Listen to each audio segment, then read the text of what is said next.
done, like we're right at 9 minutes, but if you give us 10 minutes, total.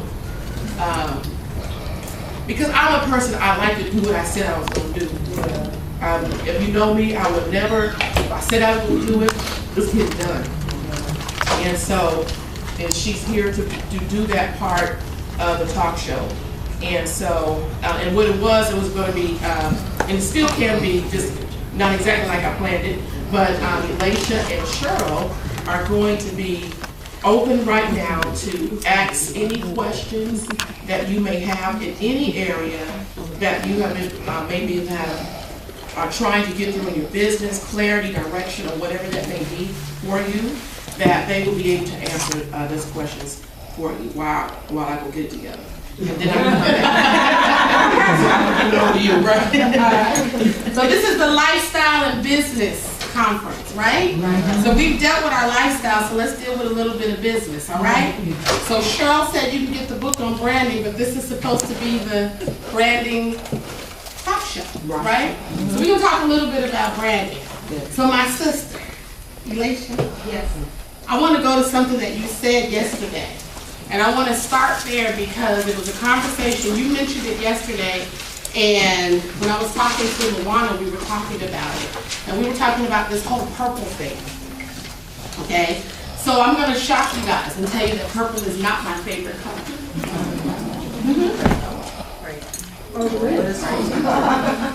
So in 2004, I released my first book called Why Should I Hire You? And I was talking to job candidates. I'm an HR professional by trade. I was talking to job candidates and I was talking to them about the psychology of color. Yeah, okay.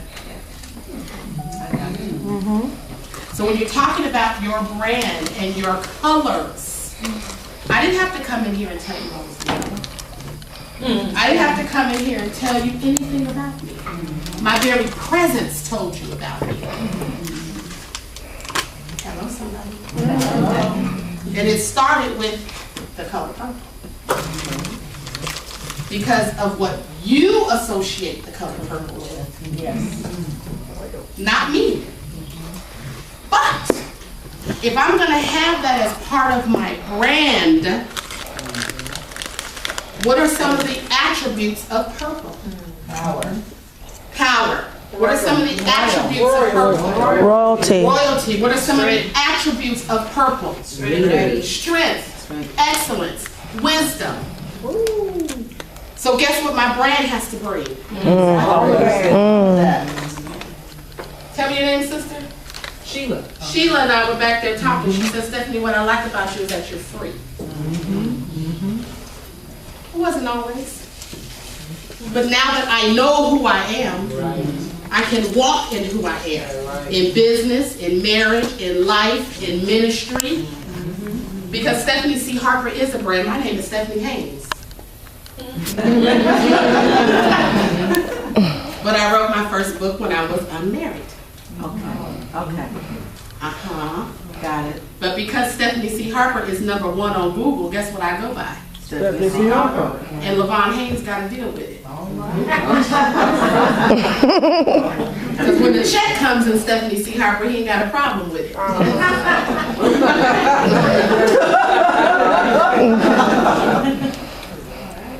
I am Stephanie Haynes when I go to the school.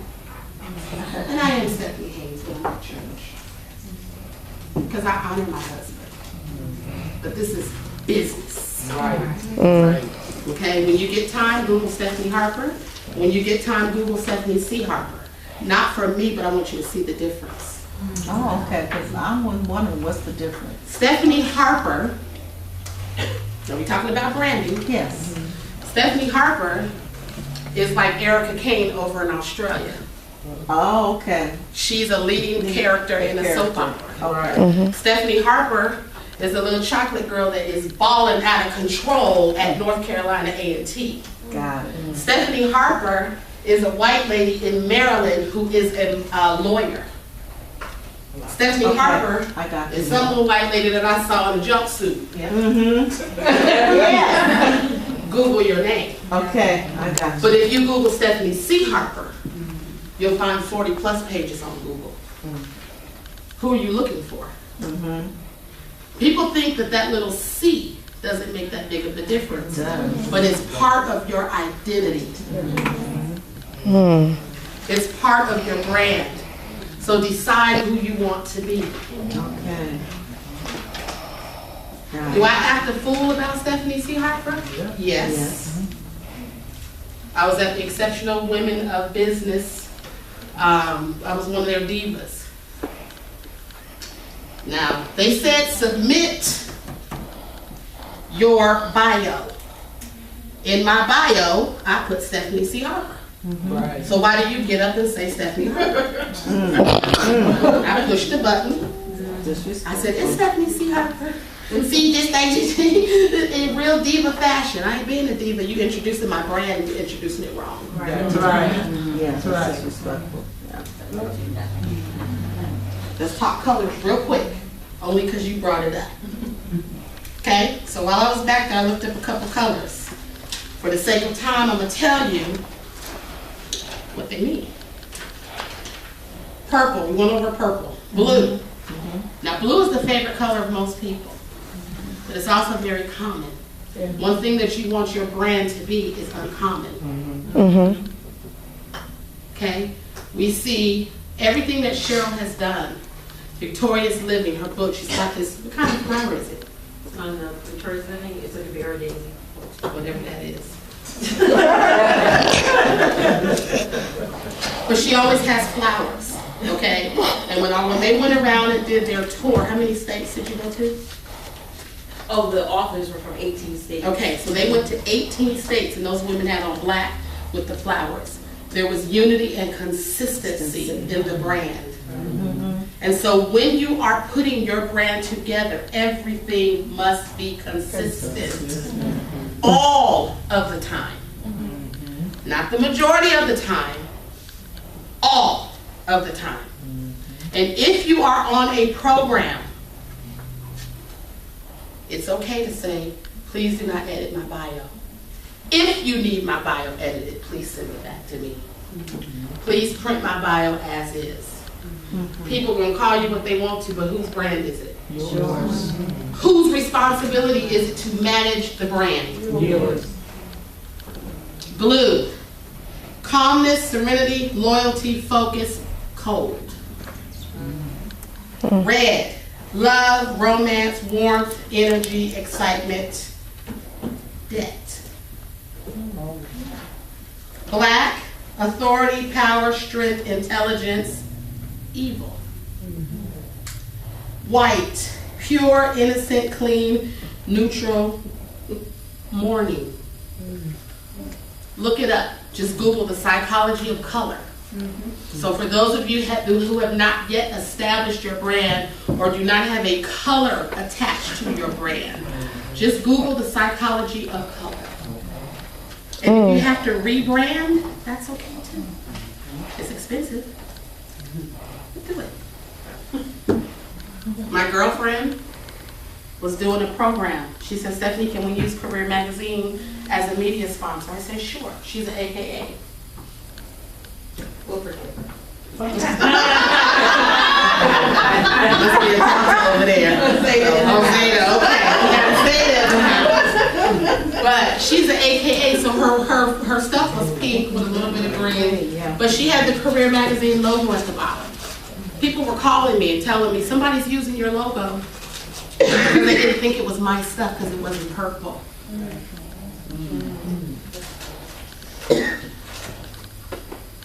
It's about your identity as a brand. It has its own legs and feet.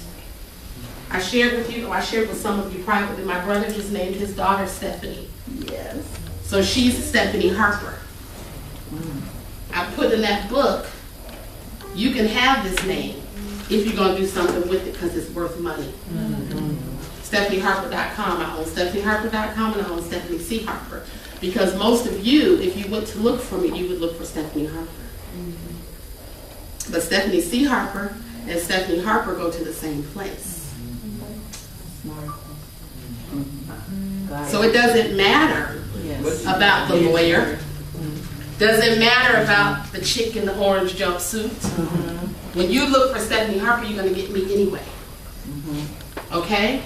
So be mindful of that. I want to tell you about 5 attributes of a successful brand. Is it properly positioned? Who are you? What do you do? How do you do it better? And who is your target? Say it again. Properly positioned. Who are you? What do you do? How you do it better? And who is your target? And it's not about competition. But this is what I say about a brand. It's beyond the logo. It's beyond the colors. Your brand needs to say, we talked that there are multiple coaches in this room. Shaya's brand needs to say that she has the solution to her client's need. Yeah. Right. Tons of coaches, tons of books, tons of CDs, tons of businesses. How do you do it better? I tell people all the time, I'm a human resources professional. I was doing coaching before it was popular. Anybody ever been put on a PIP? Come on down. A performance improvement plan?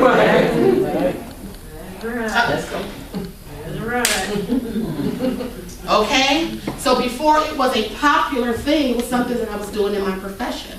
So for me to transition to a business coach was nothing for me. Being in human resources, look. Being in human resources, I saw everything. Oh, yeah. You think I don't know nothing about business? Come on down. Okay, number 2. Delivery of benefits. I tell my coaching clients that want to do books, I want to tell my story. Why? Who cares? And I'm going to say this with a disclaimer. How is your molestation story different than hers? Anybody want to answer? Sure. How is it different though? You were violated. That's the moral of the story. Right? So what is the feature and benefit of me reading your story versus her story? You got to figure that out. And that's what you have to sell, not your story. You have to sell the feature and benefit of your story, of your brand, of your business. Because without it, it's just another. ... Number 3, we talked about consistency. Stephanie Harper versus Stephanie C. Harper. We talked about that one. Perception of value. Shaya said it yesterday or today. Always add a value. Perceived value.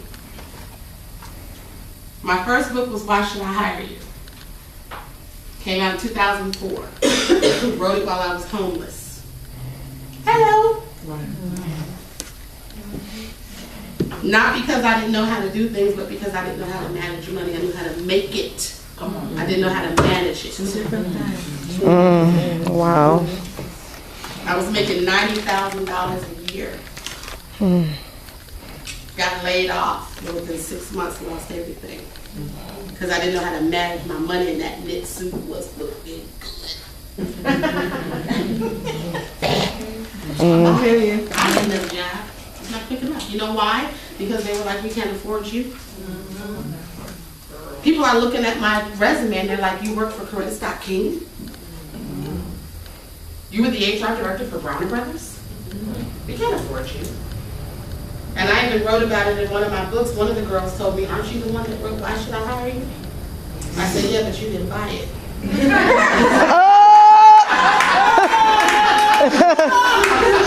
And that was a temp agency.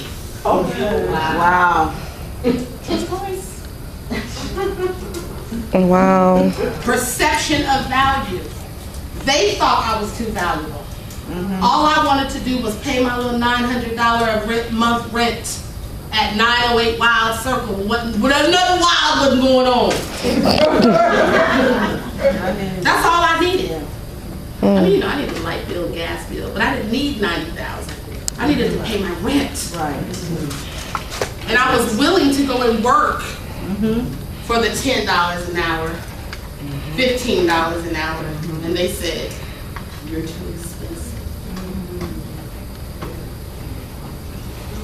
Katarina told me about 2 years ago, "Take Why Should I Hire You off of your speaker sheet, because the people that you would be teaching that to cannot afford you."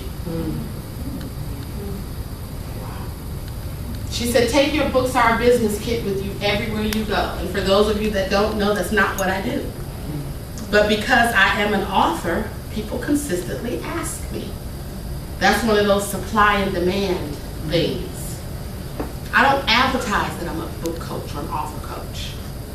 But because I have written 15 books and I own a magazine, people say she knows it. And if they come to me and say, "Can you help me write a book?" what do I say? Absolutely. Positively. Give me the money. Because the color of money is what? Green. Okay? Perception of value. And then you have to build equity. One of the most valuable lessons that I learned at Bronner Brothers was the difference between a business and a legacy. They don't run a business, they build a legacy. Right. Yeah, they are. Those are our 5 questions. Grand questions. You just say the title of the brand. I missed one. 5 attributes of a successful brand. Properly positioned. Who, what, how, and who are you serving? 2, delivery of benefits. What does your brand do? How does it meet a need? If your brand is not meeting a need, you have an expensive hobby. Wow. Because that's all it is a hobby. Right. You're not making any money, it's a hobby. Right. And that is not to say don't despise small beginnings. We all have to start somewhere. But if you've been doing it for a year, 6 months, and you're not yielding any results, go back and get you a job. Invest in yourself and try again. Let me tell you guys quickly, my first business, you remember this? PhD Staffing. Yeah. This is like the worst brand mistake you could ever make. PhD Staffing was my first business. I thought because I was a human resources professional,